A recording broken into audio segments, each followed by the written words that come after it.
At 21, he was world champion. 2 years later, he was a stage winner in the Tour de France and cycling's first $1 million man. But everything changed when cancer threatened his life. Now, Lance Armstrong is back.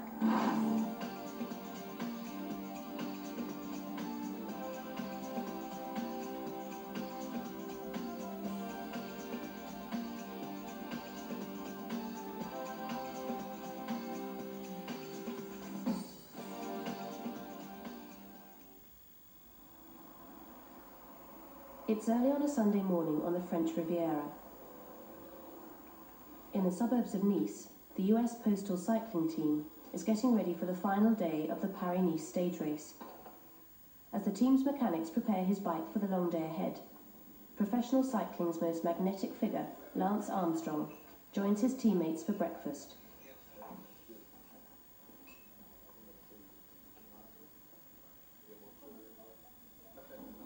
Three years ago, Armstrong had the world of professional cycling at his feet, after winning the World Championships, the Flèche Wallonne Classic, and stages of the Tour de France. In the 1995 Tour, he rose above the grief of losing teammate Fabio Casatelli, tragically killed during a mountain stage, to take a poignant victory in Limoges 48 hours later. But Lance's greatest challenge came a year later, when he was diagnosed with testicular cancer. It was only after lengthy and painful chemotherapy that he overcame his illness. Yet his brush with cancer led him to be written off by the sport, as sponsor after sponsor rejected him.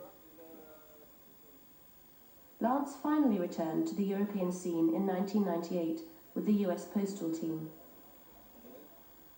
By the end of the year, he was back to his best, finishing fourth in both the Tour of Spain and the World Championships. It has been a quiet start to the new season for Lance.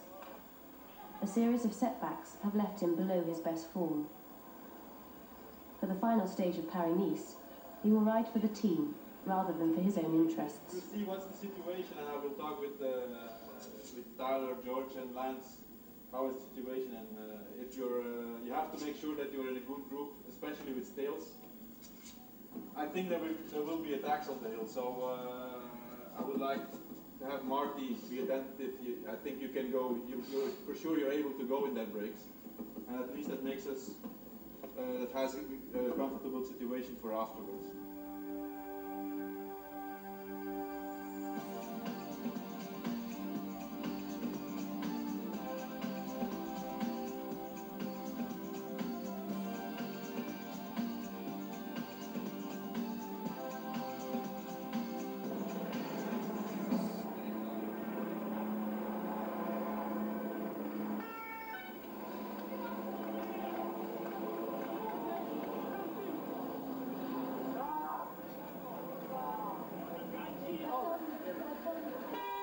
Voilà, merci Madame Le Lion, alors que Top Stint rejoint le podium, et je crois, dans la position, ces 4 coureurs ont parcouru tous les coureurs qui ont pris le départ de cette 66e édition de Paris-Nice.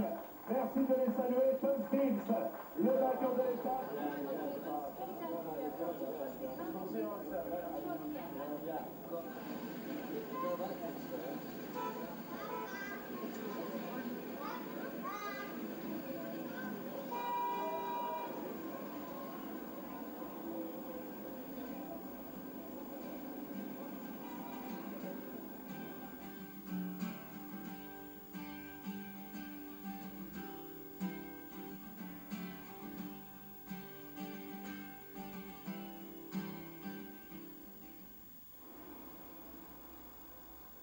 The next morning, even though they're still recovering from their efforts in Paris-Nice, Lance and his teammate Kevin Livingston meet for their regular training ride. Got lost again. No, you did not. Something like that.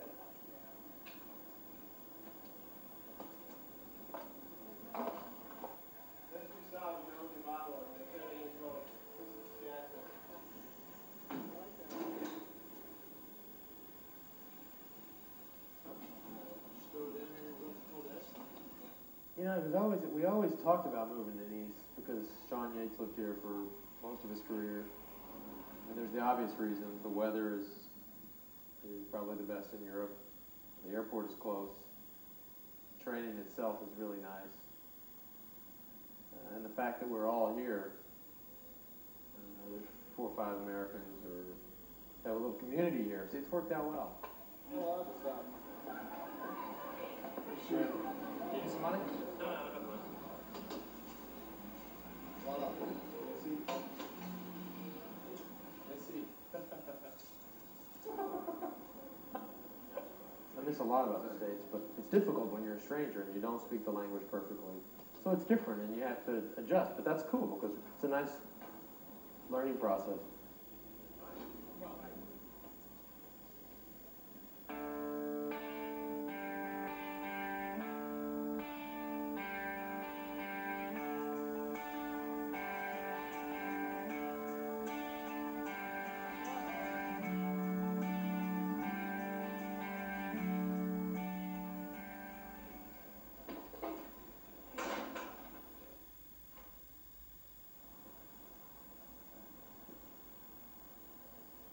Folks, we're starting slightly wide. Yeah. Okay. The way I started the season? The way to have the season, right? Slightly wide. Slightly wide.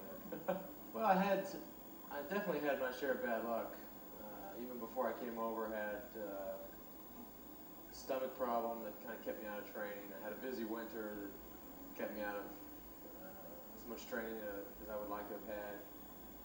And then to show up and have a crash in more or less my first race in Valencia, separate the collarbone, resume training, and then to get hit by a car. Sort of all this stuff's happened in a span of about 3 weeks. So it was a rough 3 weeks, but fortunately it was in February and not in May or June. For the Postal Service, the Tour de France is so important. It's really, from the sponsor standpoint, it's really the only bike race that they know.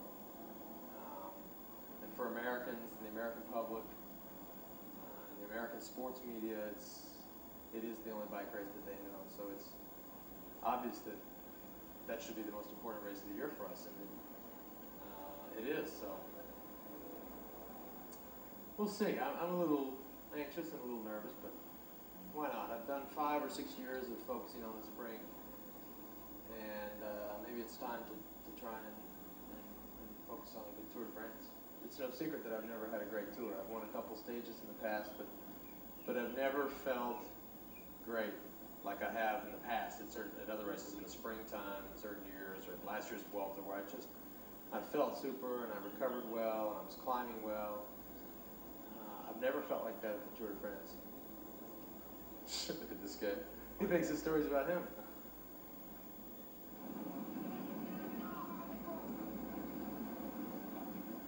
I got a lot of questions at Pyrenees. They said, what's wrong? When are you going to start? Why aren't you riding good? And when are you going to start riding good? And the answer is, first say that I don't really know. Tell them a little bit about the bad luck, and then tell them that I'm going to focus on the second part of the season. I probably wasn't the best behaved kid. And certainly along the way, like all of us, I think we start to head in other directions,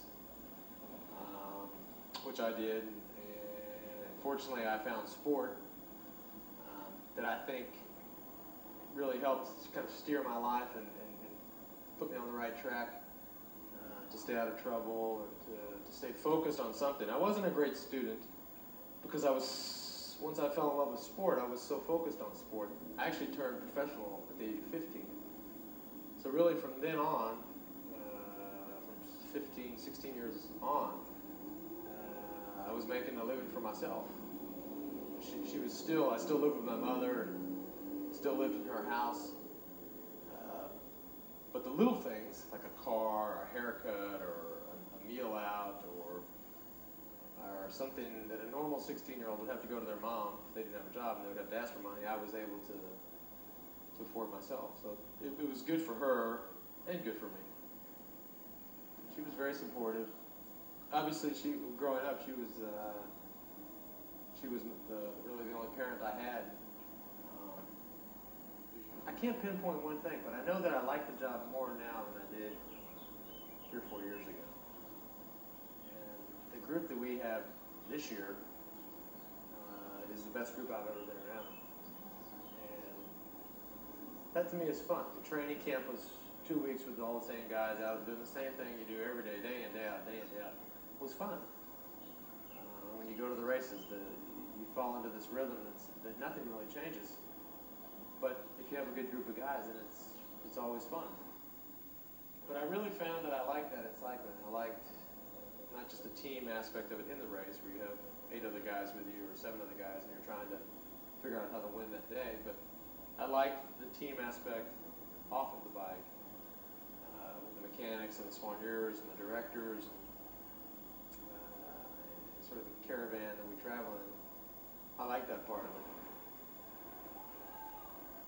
Lance's victory in the 1993 World Championships represented a breakthrough for him, but his Texan exuberance did not go down so well with some of the more established European riders.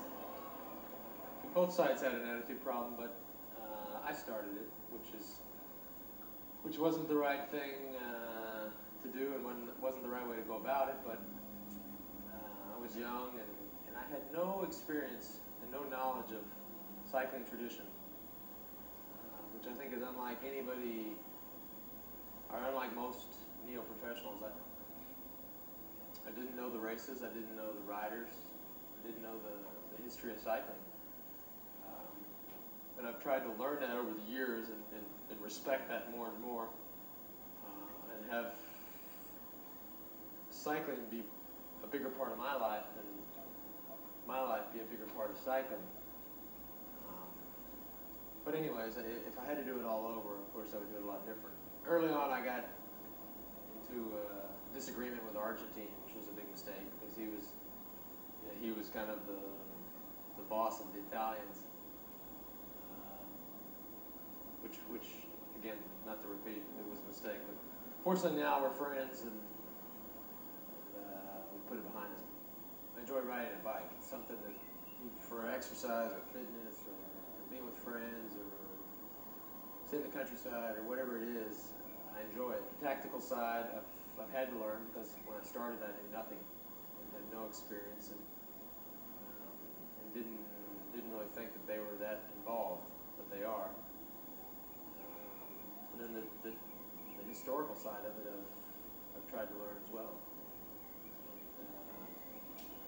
Whether it be talking with older teammates or talking with Eddie Merckx, or just hearing stories or reading books or magazines or watching videos. And now I enjoy that stuff. It's gotten a lot harder for me now. It's not, I mean, back then, for some reason, cycling was a lot easier. And I can remember Paris-Nice in 1993. It seemed like I was off the front every day. And for some reason, I can't do that anymore. I don't know what it is, but I've had to make up for certain areas. If you're on, say, a 7 or 8 day race, and you're up at 7 every morning eating pasta, that gets old after 3 or 4 days. Big tours are hard. That's what makes a 3-week tour so hard, because you're doing the same thing in the morning, during the day, at night for 3 weeks straight. It's hard on the mind as it is on the legs. So you get bored easily? Yeah, I get bored very easily. That's true. You can ask my wife. Pantani I admire a lot.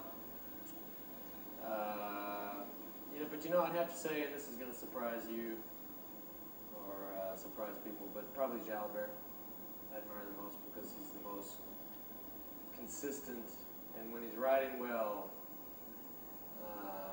he's the meanest guy out there. He's the fiercest competitor in the bunch. Well, I don't like unsafe races, which is a generalization, but there are a lot of events that, for whatever reason, whether it be course selection, traffic control, they're just not safe for anybody, for the riders, for the caravan, or even for the spectators. It's just dangerous.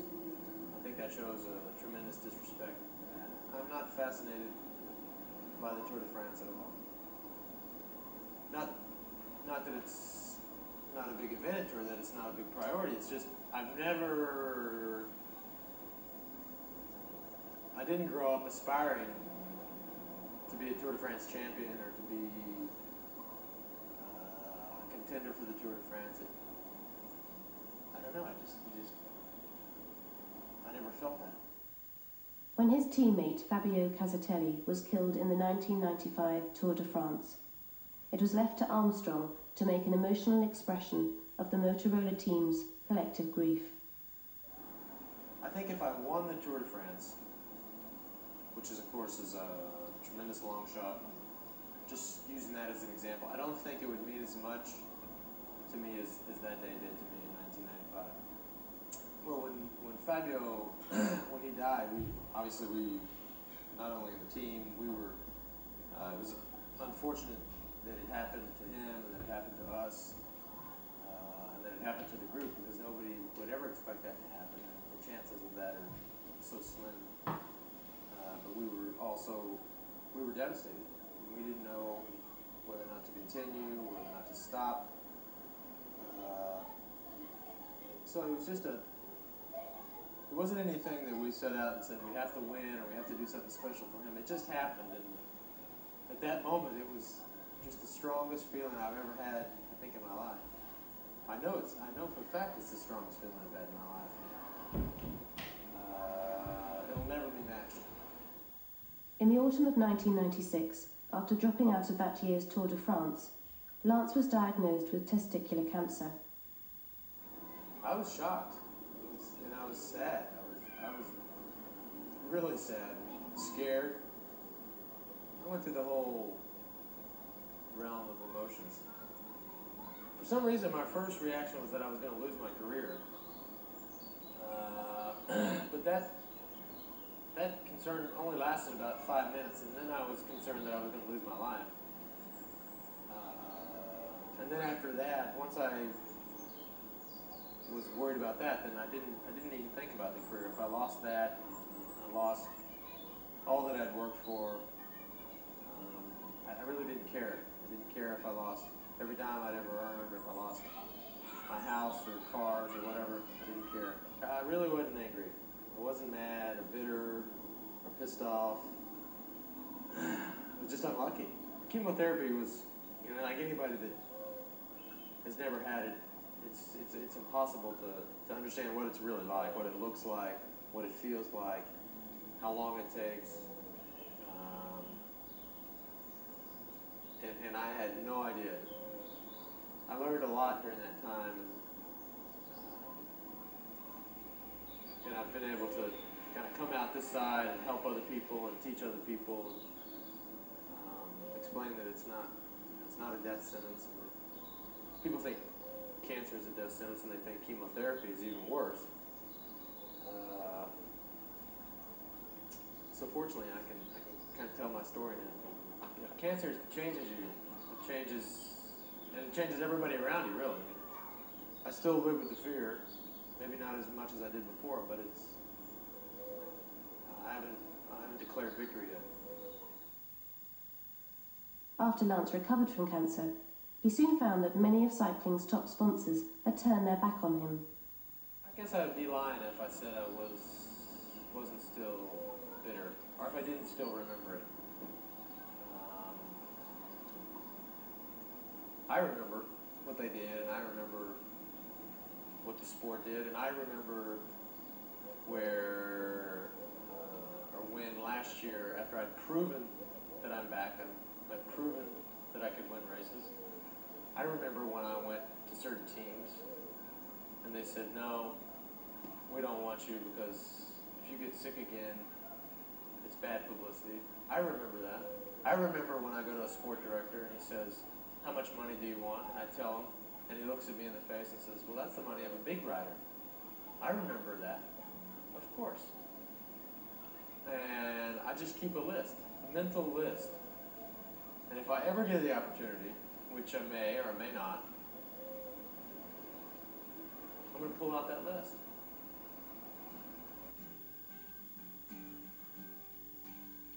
happy with the way things have gone. You know, I can't say I wish I would have won a world championship. I can't say I wish I would have won a classic. I can't say I wish I would have won a World Cup.